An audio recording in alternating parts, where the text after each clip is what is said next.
इतिहास में इस संसार की कुछ बीमारियां ऐसी फैली जिनका कारण आज तक लोगों को समझ नहीं आया।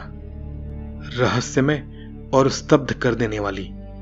दस्तावेजों के अनुसार 16वीं शताब्दी में 1518 के आसपास रोमन शहर स्ट्रासबर्ग, जो उस समय के प्रसिद्ध रोमन साम्राज्य का हिस्सा था, में ऐसी ही एक विचित्र नाचने वाली बीमारी फैली, जिसे लोगों ने डांसिंग प्लेग का नाम दिया, और इस रहस्यमय बीमारी को आज तक नहीं समझा जा सका है। लोगों के लिए आज तक एक विचित्र पहेली बनी ये बीमारी उस समय एक जलजला बनकर आई। हुआ यूं कि सन 1518 के जुलाई महीने में लगभग 400 लोग, जो कि रोमन शासित शहर स्ट्रासबर्ग में रहते थे, अचानक नाचना शुरू कर दिए, जो करीब 1 महीने तक लगातार नाचते ही रहे।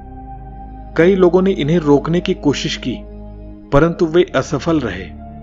आप कल्पना कीजिए कि क्या मंजर रहा होगा। अपने आप में इस तरह की अभूतपूर्व बीमारी, या इसे महामारी कहें तो ज्यादा उपयुक्त होगा, का जो अंजाम हो सकता था वही हुआ।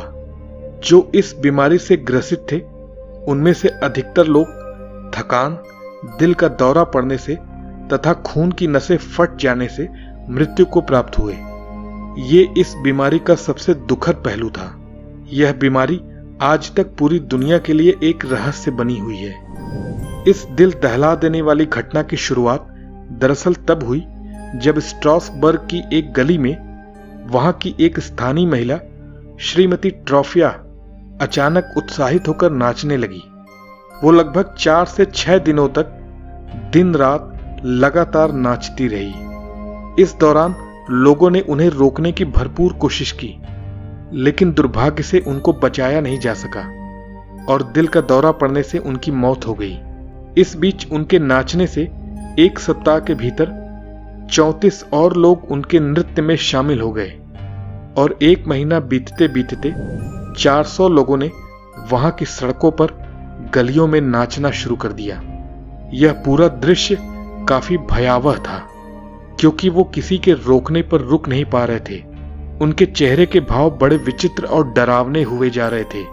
वे चाहते हुए भी अपने आप को डांस करने से रोक नहीं पा रहे थे। नाचने वाले लोगों के चेहरे पर कभी खुशी और उत्साह का भाव आता, तो कभी कभी डर से उनका चेहरा पीला पड़ जाता। लोगों ने झाड़ फूंक, दैवी प्रकोप को शांत करने से लेकर हर तरह की चिकित्सा पद्धति का प्रयोग किया इस बीमारी को रोकने के लिए, लेकिन वो इसमें असफल रहे।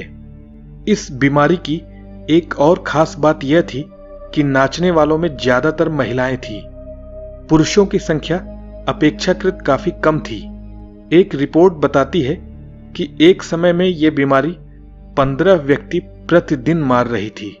स्ट्रासबर्ग में ऐतिहासिक दस्तावेजों जैसे चिकित्सकों के लेख, धार्मिक आलेख, क्षेत्रीय वृत्तांत, यहां तक कि स्ट्रासबर्ग सिटी काउंसिल के भी लेख ये बताते हैं कि लोग आश्चर्यजनक रूप से लगातार नाच रहे थे, और उनमें से कुछ लोग लगातार मरते भी जा रहे थे।